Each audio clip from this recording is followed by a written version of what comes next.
Hello, Radio Free Skaro listeners. Stephen here with some archive content in the lead-up to our three-part Miniscope on the works of director Rachel Talalay.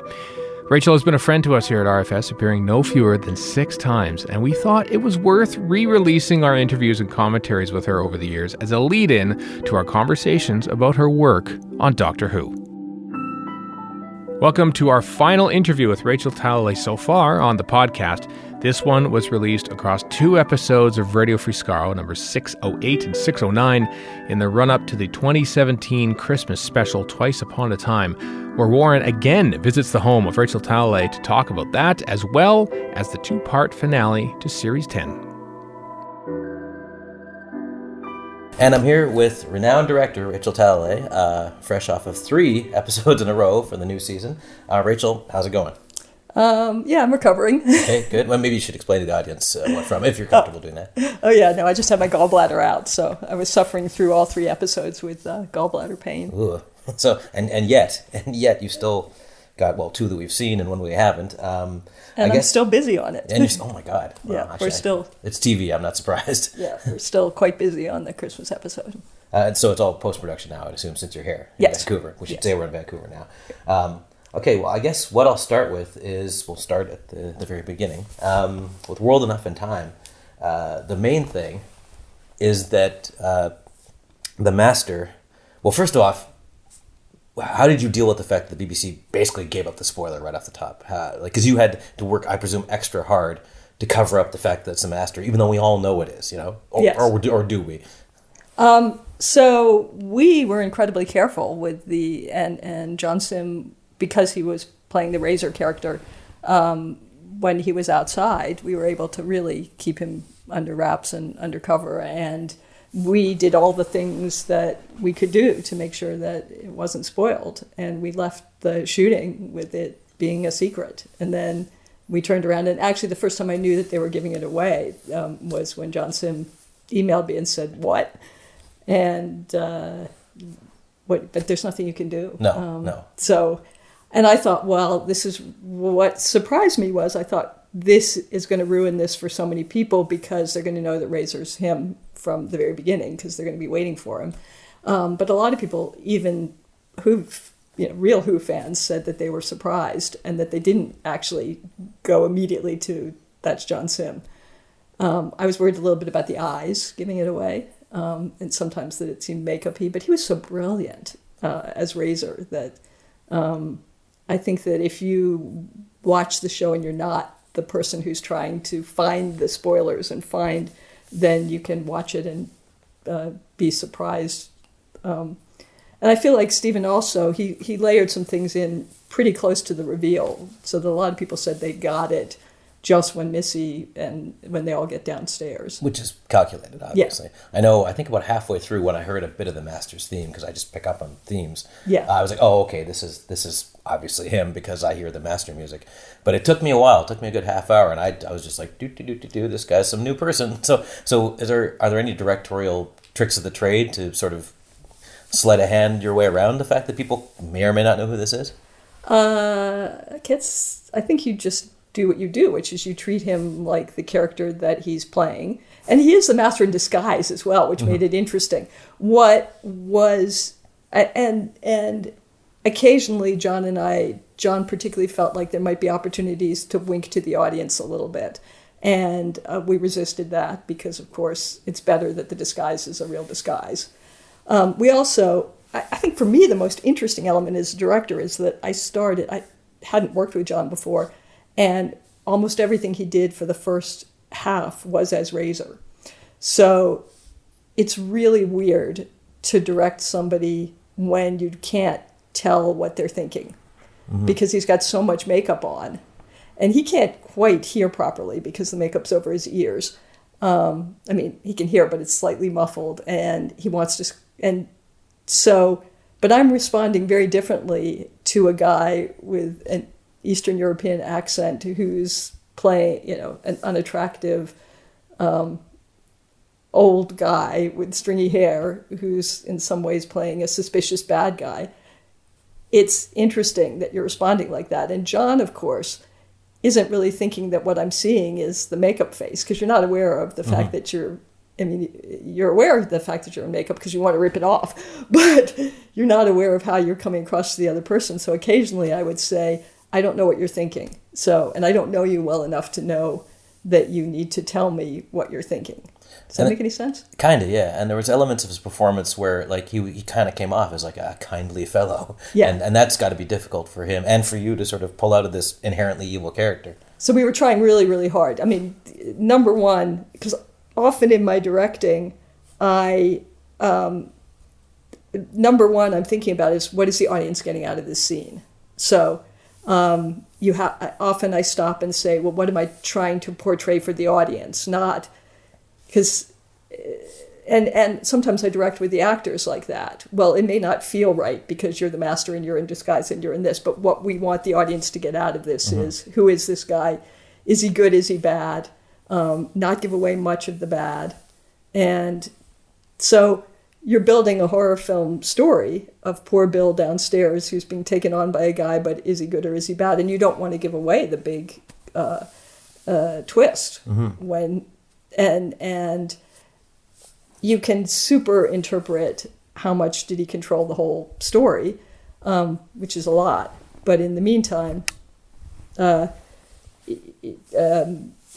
audience just needs to know that Bill is being taken on by somebody who's looks like he's helping her out, but also seems slightly clueless. And there's stuff going on and that we are kind of privy to that she isn't, I guess. And that was another thing. You mentioned horror, and you've obviously got a big background in horror. There was definitely horror elements in this one. Maybe even more than the other times, like with Heaven Sent and Hellbent. This felt more horrorful, I guess, to invent a word. So what did you pluck from your tool bag for that hospital and the various bits and pieces of the Mondasians? I think that the hospital itself, I mean, the concept, because not a huge amount, it's interesting if you really pull the episode apart. Not a huge amount happens. I mean, there's a lot of time where Bill's just wandering around and scared, and the environment is scary. So you're pulling out of your tool bag that this needs to be incredibly creepy, and this needs to remind you of how awful hospitals are. What if we were in the worst hospital ever? With no lights. And so it's really the creepiness and the textures that and that, of course, comes into what is the look going to be and what is the feel going to be. And working with the new director of photography for me, Ashley Rowe, to get a different look for that. And then the questions of the patients, which then are the sort of primordial early versions of the Mondasians. And that was another challenge because Stephen described them somewhat differently from what we ended up with. What he described was more, actually when we tested, just looked like horrible suffocation.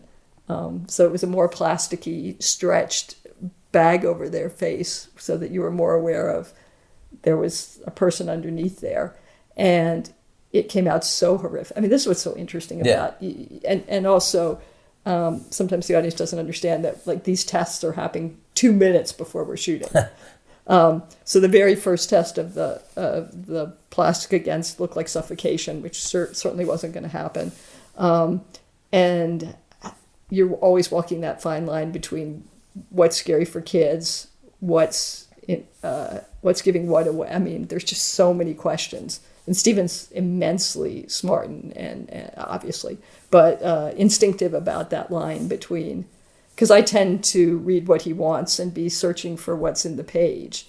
And he tends to have an easier time walking away from what he wrote and just looking at it. And saying, no, this simpler version is actually scarier. He also had in his mind, I mean, as we were building the look of the Mondasians, because, of course, he wants it the same but different. And I had always been afraid that they would look silly. That's exactly what I was going to ask, because, they are scary in their own 1960s way, but it's a 1960s way. Does that even translate to today? I mean, obviously it does now that we've seen it, but who knew? Yeah. I mean, exactly. And what are the changes that we can make? And Millennium was hugely helpful in coming up with ideas and kind of building them more high-tech. people ask, why did you change them at all? And the answer is because we could make them better. Yeah. 50 years have passed. Literally 50 years have passed. So that's a really weird fine line that you just do sort of an instinctive thing that is better, but still completely, you're trying to completely create an homage to the genius of what was originally as well. And we were visited, I think this has been publicized, by the woman who actually, originally designed them. And the greatest compliment I got was when she said, you took my designs and just made them scarier and better. I thought one of the elements that was really interesting was how much sound and like just them going pain. That was frankly the scariest thing of the whole. And it's just a robot voice, really, but still. And let me tell you that we spent so much time on that voice. But we also, I mean, there are always certain quotes from Stephen, and both from the episodes and things that he says that get run around the set, and the number of times that the editor and I just said the pain over numerous things over the last 8 months, including my gallbladder. Oh yeah, I just hope you were in a better hospital. Another thing I was going to ask is the time distortion stuff. Because I was having a hard time keeping it straight in my head some parts, and maybe it's just because I'm dumb, but you have to actually do this out of sequence, and on top of that, this is happening in like years, and this is happening in minutes, and how do you kind of juggle that, and how do you keep the actors from going kind of crazy trying to deal with that too? So conceptually, it's just amazing, and Stephen's son Josh had spent the summer doing an internship at CERN. Oh, okay. At the Hadron Super Collider, and he's a physics genius, and he had kind of, I think that he was the inspiration for the concept of time. Ah, okay, that makes sense. Being at different speeds at different distances from a black hole, and Stephen then ended up writing this. And the first challenge to that was, which isn't answering your question, but that's fine. If it's interesting, it doesn't matter. That's my question. Which was, how do you represent a spaceship that's 400 miles long, and how do you represent a spaceship that's 100 miles in diameter? Which is what I think we ended up changing it slightly, but still, I mean, the concept of 400 miles. What do you see? What can you see? How do you represent that? The sequence in Dr. Falls where the Cybermen are rocketing through, I thought that was a really great way to explain how they've got these different landscapes that go, and it's scary as hell because here they come through the years, literally. And that was so fun. So there were numerous questions about. So that was number one, was how do I represent that kind of size? So a lot of homework for me went into scale and representing that. And actually, if you think about it, because the bridge to the spaceship is a tiny pimple on the front of a 100-mile diameter, and Stephen wanted to take a trip at the beginning, which I consider sort of a 2001 trip, along the spaceship, and how do you do that without it taking 10 minutes or getting boring? So there was much discussion with Milk Visual Effects about that. And then the question of time and time distortion and making sense of that and making sure that the audience understood it. So what Stephen, I think probably the hardest part was on the bridge when time was traveling was only 3 minutes long or whatever. And yet, why didn't it seems like because you're going through years with Bill, that the doctor isn't doing anything to go get her. Yeah, you definitely get a sense of desperation. So trying to get the humor that was in those scenes, and the desperation and the confusion and all those things to happen, while Bill is having this leisurely but terrifying, long period of time below deck, and trying to find a pace for the whole show that works. And Stephen had written a lot. So the material in the bridge with Peter, there's actually quite a lot more of it. And the majority of the time that we spent in editing was designing those intercuts and figuring out exactly what he needed to say and what we needed to reveal to the audience when. And since it's a fairly difficult concept, but if Stephen overwrote it. I mean, I say that not in it as a negative, but he wanted to really make sure when you read it that you understood it. But then what often happens is that when you see something and it's explained, you don't have to explain it numerous times. So you often cut back on that. But we had jokey versions, he had funny versions, and he had serious versions, and we were playing around with those intercuts for a long time. That was the hardest part of the editing. And we wanted to keep up the humor, but it also stepped on, because otherwise the episode is just so dark. But the humor then stepped on the urgency of, so there's some really wonderful Stephen jokes that got cut out. It stepped on the urgency of, we've got to rescue Bill. Does all that make sense? Yeah, it does make sense. See, your good questions lead to me thinking about the things I forgot about, like how hard it was. My next question was, when Bill gets shot, it's a real shock to the system. I'm going to get to that. But before I do that, I'm going to ask about Missy, because she's funny, as usual, but she's also supposedly good, or not. Like, how did you sort of do that balancing act? That's Gomez herself. I mean, it's written all over the map. It's written to confuse you. It's written to set up. We don't know if she's good or bad.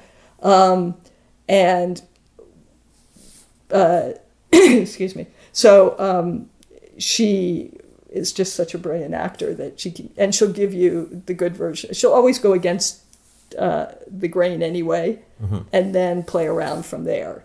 So she'll start with, if the line is too good, then she'll either take it even better, or she'll give an evil twist to it. And then, so there's always a vast amount of material in editing to play. She and Peter both give you a vast amount of material to texture in editorial. But it was important that we believed her as being good. I loved how irritated she was with herself at the end. Just I haven't got time for you. What is your deal? Because through Time Lord mumbo jumbo, she can't actually remember it, etc., but he can because it's happening. Anyway, it was. But one of my questions is, like, you're well known as an outspoken feminist. So how did you deal with the fact that Bill is essentially fridged in this? I say this and I feel like I'm going to get absolutely... Yeah, I'm sorry for whatever scorn you get, but I did have to ask. So I did not read it as her being fridged, because because Bill is such a strong, outspoken feminist. I did not believe that she went on that ship because the doctor forced her to. I believe she made every decision that she made as her own decision. And I did not view it, and I mean, you can write me the letters, but I did not. Don't write any letters, people. You can yell at me, but I did not view it as this is her being shot so that the doctor's motivated. I thought that the doctor was motivated anyway, that she made her own decisions, and so I didn't think of it as fridging. But I can certainly be the first person, to say that I could be wrong. I could have completely missed it. Pearl also didn't flag that up as... And because we also knew where we were going with it, we knew that it had to do with... It was Bill's final episodes, and we were leading toward the Cybermen, and what all that meant in terms of who she was and what she was and where it ended up, which it hasn't yet, because she's in the Christmas special. Yes, which we didn't know at that point. Oh, okay, wow. Which is of interest as well. So sometimes when I say I don't know things, I really don't know things. I'm not playing games, because usually if I don't know things, then. Usually if I know things, I'll say I can't say, not I don't know. Yeah. I kind of felt like, nothing against her, I felt like the doctor kind of got a get out of jail free card on this one, because she gets shot and turns into a Cyberman, and then she meets Water Lady, and then they go off and have adventures. But he doesn't actually suffer for the fact that he completely screwed this up. Yes. But now at Christmas time, maybe that'll get redeemed because she doesn't show up. So I'm hoping that's the case. And he did suffer. Yeah. Absolutely, I think he does suffer. And I think he is tortured through Dr. Falls. Well, I was going to say, since we're talking about Pearl Mackie anyway, that was a real directorial challenge, I'm sure, portraying her as a Cyberman and then not as a Cyberman. There's that one shot with the arm, which is just insane when we break it down. You go to her, and then it's back to the arm, and then it's a Cyberman again. And I'm sure you're going to tell me this was all very low tech, but it was. We did it entirely in camera with that was my Nightmare on Elm Street background. Yeah. Really proud of that shot, and I there's something really weird about that shot that makes it work really well. And I'm not going to give away the secret, but so I'm interested in who can really understand how we did it. But there's no visual effect in that shot at all. It's all live.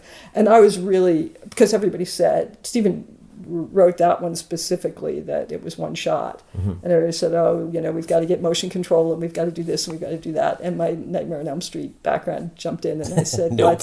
let's and the genius of Mark McCoy, the camera operator, I said, Mark, here's what I think we can do. And he helped me figure it out so that we made that work. Is this Bath Bomb too? This is slightly simpler than having to actually experiment with. It was much more. I know how to make this work. Let's just.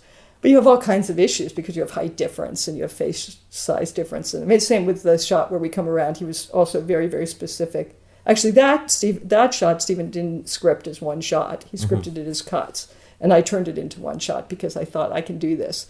The mirror shot was a huge, it's got to be motion control. And motion control is like dirty word for taking huge amount of money and taking lots and lots of time. Well, that's why Orphan Black does it twice. Yeah. When they can possibly get away with not doing it. Yeah. So and now with digital, you can get away with a huge amount more anyway. But I just thought, I know how to, we can do this without motion control. Here's some ideas. Yeah. I think one of the things I love about Terminator 2 is that there's all this high-tech stuff. There's also a ton of low-tech stuff where it needs to be. And so that's still, if it looks good, it looks good. It doesn't really matter how you get there. And what I think people really like is, I mean, I shouldn't talk for people, but I think it's satisfying. When everything started to go digital, and then it all became too perfect. Yeah. And I think people like, and what's interesting about that reveal shot on Bill is that there is something funky about it. And it's by necessity of the way we designed the shot, but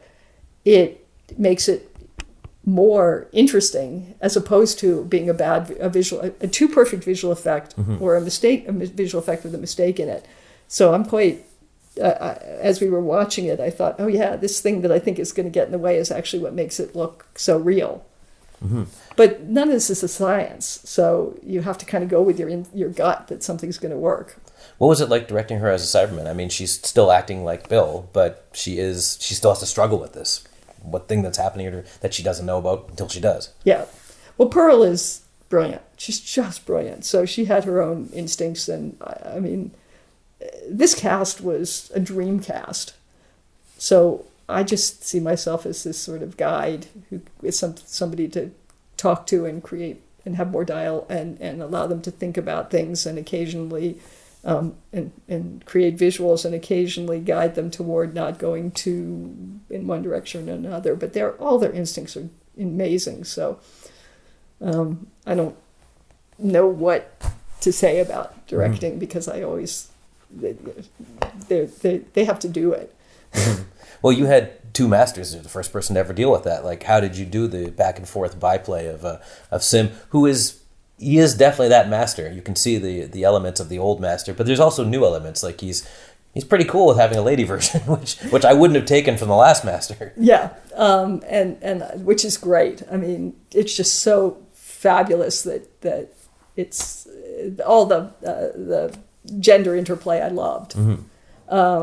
And they were just great together. I was just delighted by every time I had them together. And they played a lot with how are we mirror images of each other? What can we do to show that feeling of being mirrors of each other, but also our own people? Well, there's this whole dance they're doing because you don't know if she's good or not still. Yeah. And you know that he is evil because he's still the old master, just because he is. And so how did you convey to the audience that she might be on our side on this one? It was in the script, and that's Gomez as well. And even though Sim is okay with being with seemingly okay with this lady version. He's also not. I mean, he also rolls his eyes about that, and he also rolls his eyes about Bill. And in Dr. Falls, he gives Missy a really hard time with her having empathy and seeing. He can only see the Cyberman as a Cyberman. Bill is a Cyberman, and Missy can see Bill as Bill. So I thought all those things that Stephen played with were so complex and interesting. And you got to kill two masters at once. Maybe she's dead. Who knows? But he definitely is, obviously. That was great. That was, and I didn't see it coming, to be honest with you. I was like, I should have probably, but I didn't when she shot him right in the back. Yeah. As the master would, of course. Yes, exactly. And all the delight in that kind of evil, I so love. And yes, I mean, I just delight. I think it's okay to have an evil character who you can delight in their evil. In terms of the speech, which to me is the hallmark of the whole episode, like it's amazing. And honestly, to me, that sums up why I watched the show. It's a perfect distillation of the show, old and new. But how long did it take to do? Because it seemed like emotionally draining. And it is emotionally draining, and it's a huge amount of work for Peter. And we did it near the end of the day. Because that whole scene, which starts on, we had the whole day to do the scene, which starts on the porch and then leads to him. So which is cut back now, but there was a bunch of dialogue with the kid, and then they go and he picks up the master, and then we end up, and we had some other things to do as well. So, but it was pretty near the end of the day where we got to the speech. And once Peter's on it, you just shoot and you get into that close up. And that close up and close and closer. So a little bit of geography, and then you just want to be on him. It was also really fun to shoot the reactions of both. Yeah, totally. Especially Missy. That's where you kind of clue in that maybe she's on his side. And there was a really wonderful moment where both of them had a tear in their eyes. So the master's faking it, fake it because the master's faking that just to be a jerk. Yeah. And we debated for sure at what point the master should break. He did a version where he's just completely zoned out, and then he did the version where he acts like he really does care and he's really listening, and then which to me was the better twist. But with Peter, he lives for these moments, and you just give him a safe space and let him run. Magnificent. It was great. It might be my favorite thing he's done so far in the whole series. This one, it's interesting because there's kind of a parallel between this and Heaven Sent and Hell Bent, because Heaven Sent is very horror-y, and then you've got this Western element, and the same thing happens here. Was that calculated, or was it just kind of worked out that way? It's what Stephen wrote that was appropriate for these stories. So, but you used, it seemed like different Western elements. Like it was more, this is going to sound stupid, but more frontiersy in Hellbent, and this was more sort of Shane kind of stuff. Like, I don't know if that makes any sense. No, it does. And I mean, this was a bit of Night of the Hunter, too. Yeah. I mean, you've got a Western landscape in Hellbent, and here you've got a landscape that was more almost Quaker, and it was just supposed to be the simple life, but he also had these Western elements to it. And I think that Hellbent could have been, much more Sergio Leone, and much more sort of classic Western. And Heaven Sent was defending and Dr. Falls is defending the ranch. Yeah, it definitely is defending the ranch. It's interesting that you say that the doctor didn't really pay for all the things, because the Dr. Falls, he's all the way through dealing with his mistakes and realizing that he's jeopardized this entire community and this entire spaceship through all his mistakes. And everything in the Dr. Falls, to me, is about, it's dressed up with many, many stories, including having to say goodbye to all these characters. But he's basically dealing with the fact that he screwed up, and lost Bill, and lost put all these people in jeopardy, and what's he going to do? Well, that's somebody's initial impression, as opposed to somebody who's been bathing in this thing for 6 months. But maybe I failed. No, I know you didn't fail at all. It's like that was just my initial impression of it. So it's neither right or wrong. It was just the initial impression I had. So another thing about the Western is the big kind of showdown with the Mondasians at the end, and it's very spare in cuts. And how did you kind of approach that? So I wanted to let Peter. So first of all, I felt like in space out for a second. That's okay. I can check. We're good. You just cut this out while totally. The name of the Series 8 finales. Oh God, yeah, Death in Heaven and the other one, Deep Water and Death in Heaven. Yes, Dark Water. Dark Water. Yes. Okay. Now, I felt like in Death in Heaven that we never got to do a Cyberman battle. Mm-hmm. They were seated in the things, but there was never a Cyberman battle. So we're going to have a real battle, and I was thrilled. Like action, yay! Let's actually blow some stuff up. And I knew that Peter and he so loved doing the little bit of Venusian Aikido in World Enough in Time that he was like, more action. Let me really be heroic here. Mm-hmm. So I said to the stunt coordinators, I really want to design this so we can shoot it in one. I don't want to design all these little cuts. I really want this. But we couldn't afford enough stunt players in one shot to see everything in one. So we steady-cammed with Peter, and he did all the big shooting piece in one. And that's all with explosions too, which has got to be difficult. Yeah, so you're timing all the explosions. You've got stuntmen who need to be safe. Mm-hmm. And I never thought it would end up in one because I knew some of these things were off camera.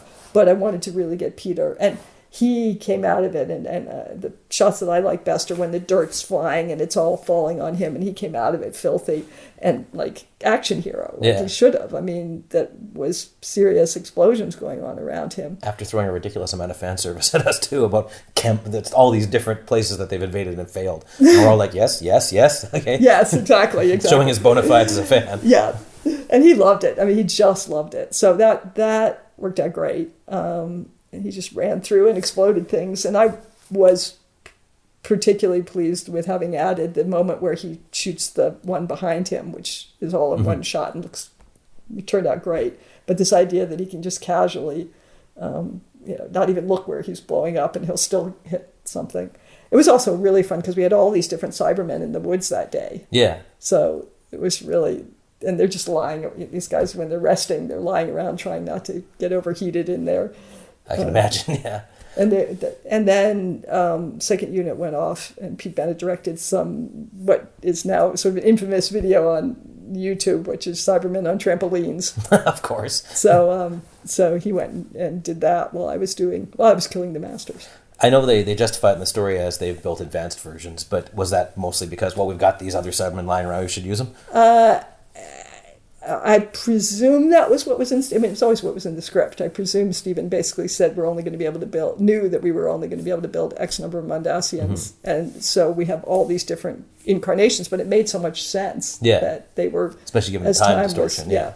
And then also, practically that there's only so many stunt costumes, so we kind of had to use what we had. And that's so much incredible fun for me because I get to pop over to the Doctor Who, the since closed Doctor Who experience, and which is only a 5-minute walk from the studio, and you get to sneak in there and when you feel like you need to do some research and go both into their archives and into the museum portion and look at all these Cybermen, and that's just what a cool job.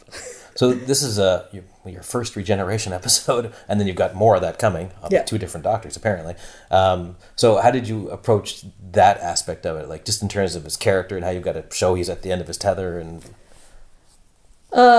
it's, moving on to Christmas, but Peter had been thinking about this for a long time. Mm-hmm. So it's really but even in the Dr. Falls. Even the Dr. Falls. So What was hard in the Dr. Falls was that he dies and comes back to life, basically. And there's a lot of questions of, and this comes up as well in the what's it called? Twice Upon a Time. Twice Upon a Time. I have a hard time remembering too. I'm so embarrassed. Twice Upon a Time. This comes up in Twice Upon a Time is sort of how does regeneration work? Can you, and the idea that there's a reset and a regeneration, and you cannot regenerate in the time lords can die.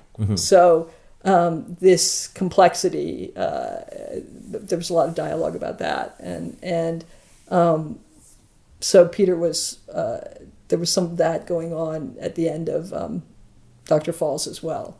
So there was a lot of dialogue about that. But in terms of where Peter was at different places in it, because basically he knows he's dying early on and fighting his regeneration,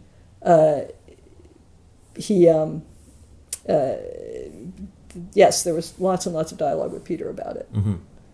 And when it came to the regeneration in the Christmas episode, and Peter has a big scene, needless to say, about it. One would expect, yeah. As one would expect. And he and I spent some time alone on the TARDIS, which is his place to sit when he wants to be quiet. We just sat there in that space alone, talking through that whole scene, talking through in his happy space. Just talking through, and he had 100 notes on his script. So I'm just I view myself as a guide, but he was deeply into it. So that dialogue should go on with him. Well, yes, if I could, that'd be wonderful.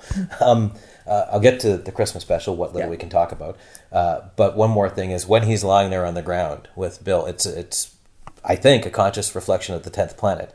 How was it to reproduce that, and whose idea was that in the first place? And then did you guys sneak anything else in that's a reflection of earlier stuff? He's lying on the ground with Bill?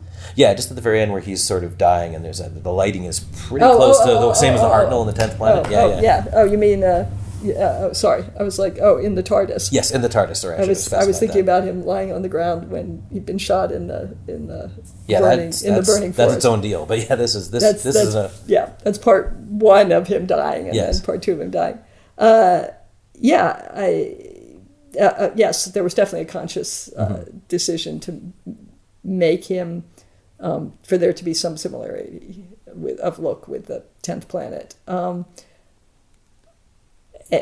And I did something which I was pleased with, which was I finally made them shine the floor of the TARDIS. So we had, and I guess, and people who are fans have noticed that I'm big on changing the lighting and playing with the lighting in the TARDIS. So I really wanted, Stephen didn't write this, but I really wanted because the TARDIS in Heaven Sent represents, it's so symbiotically connected to Peter Doctor. Yeah, it's his happy place or whatever. Yeah, it's his mind palace, if you want to go into that dirty word, Sherlock.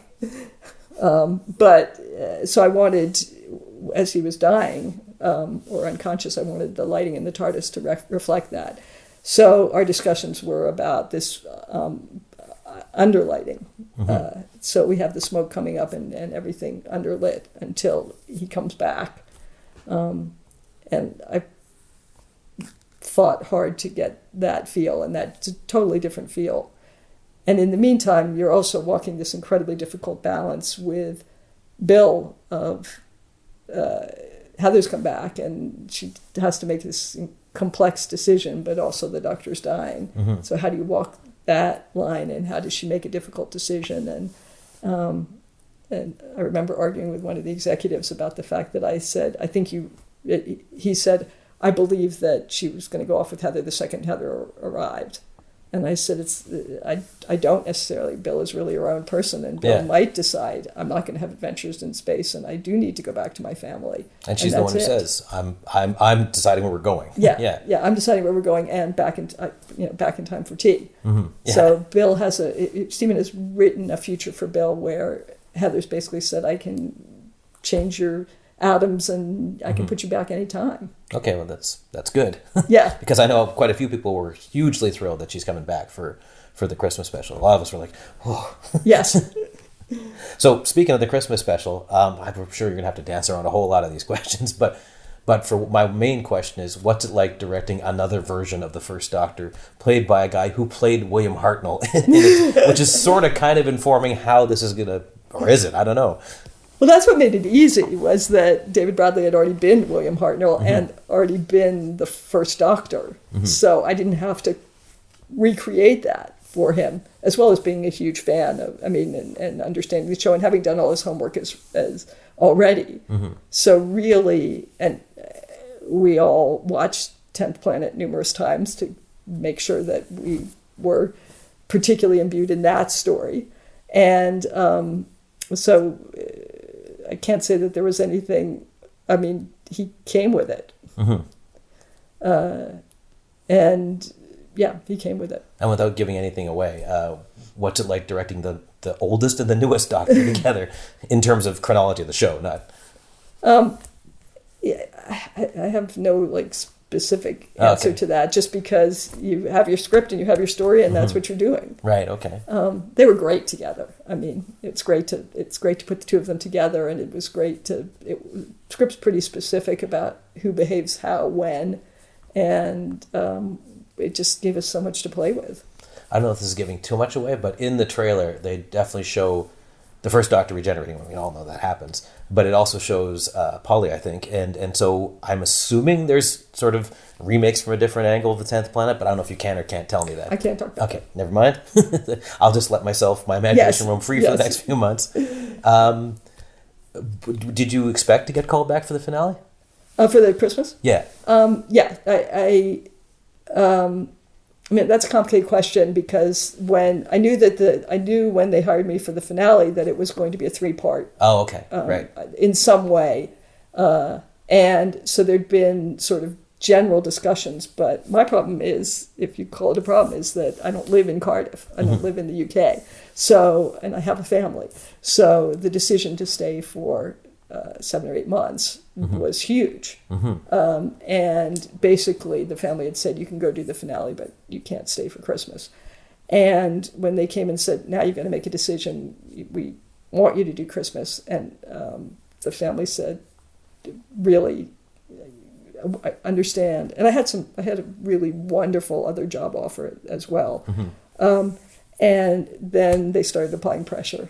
And the pressure was, I had these, lucky me, I had these beautiful emails from and discussions with both Stephen and Peter, basically saying, you must come and complete this story. And they're keepers. What was said to me, and flattery will get you everywhere. What was said was so beautiful that so we had a family powwow, and I read these emails, and we talked about what it meant, and I talked about what was happening in the script and what it would be like to hand it over to somebody else. And everyone went, you got to do it. And this is something we as fans, when we react and immediately give our brilliant thoughts online about, don't think about, there's actually somebody at the other end of this thing who has a family to deal with, or lives somewhere else, or has any number of other things that they could be doing. It's a little more complicated than this. And then they decide to do this, and they ruined the fandom forever. Fill in the blank angriness. And I was having gallbladder pain from, and I just had to make a lot of decisions that, and my heart absolutely 100% wanted to do it, but that's not reality. So, and it was hard spending another couple of months away from home. I can imagine. But boy, I'm so worth it, and so flattered, and meant so much, and so much support and kindness from Stephen and Peter about it all the way through. And then I got to do the regeneration, and there was all the excitement and energy about that. And I knew that I was going to shoot the both parts of the regeneration, but I did say to Chris Chibnall, if you want a different director to introduce Jodie, you should have a different director, because, and my agent's like, what are you, nuts? Why are you saying that? And I said, because if he's creating a whole new world, and he too was absolutely lovely and said, no, we're absolutely delighted that it's going to be you and it can be no one else. Of course it could be, but and so we sat down and talked about the Jodie portion of the regeneration in great detail, and it was wonderful. And now, not that you would even know, because we've got a year to go before it even happens, but should Chris Chibnall ask you to come back, would you? There have to be some mysteries, so I can't answer that. Fair enough. Fair enough. I think that's pretty much it. Unless you've got anything else you wanted to add about any of those 3 episodes, or 2 really, and then mystery about the next one. I'm scared about the conversation about fridging. I'm scared. I can feel Whovian feminism in that group just taking me apart. And it's interesting because I read the blog about that and was spent a lot of time kind of asking myself, what did I miss? And ended up probably justifying myself. But I think if I had been concerned about it before I started, I would have asked the questions. Mm-hmm. The other thing I want to say is that about looking forward to the regeneration and Jodie and the things I can't talk about. Mm-hmm. But the thing I would love to talk about and look forward to being able to talk about in the future is how I planned Peter's portion of the regeneration versus how I planned and shot Jodie's, because that was, as a director, a really satisfying, interesting, fun challenge, and I'm really pleased with both sides of it. And that's one of the biggest miracles of Doctor Who, where you'll have this complete tonal shift between I'm really sad and all of a sudden I'm hopeful. Yeah, I can never figure out how they pull that off, but they pulled it off consistently every time. What I do hope is that for Christmas is that you don't have your Christmas pudding and your brandy and then say, okay, let's just get to the regeneration. Hope you can actually enjoy the story too. But I do, yeah. There's a little bit of like, I want to see Jodie now. As do we all. But it's Peter's. It's absolutely a Peter tour de force, as you can imagine. Mm-hmm. And I was so lucky to get to do it. Great. Thanks so much, Rachel. Thank you. It's always a pleasure, Warren. You guys are great. Thanks for listening to all this bonus archive content, and listen in on the next regular episode of Radio Free Skaro for the 3rd and final installment of our Miniscope on Rachel Talalay, covering World Enough in Time, The Doctor Falls, and Twice Upon a Time.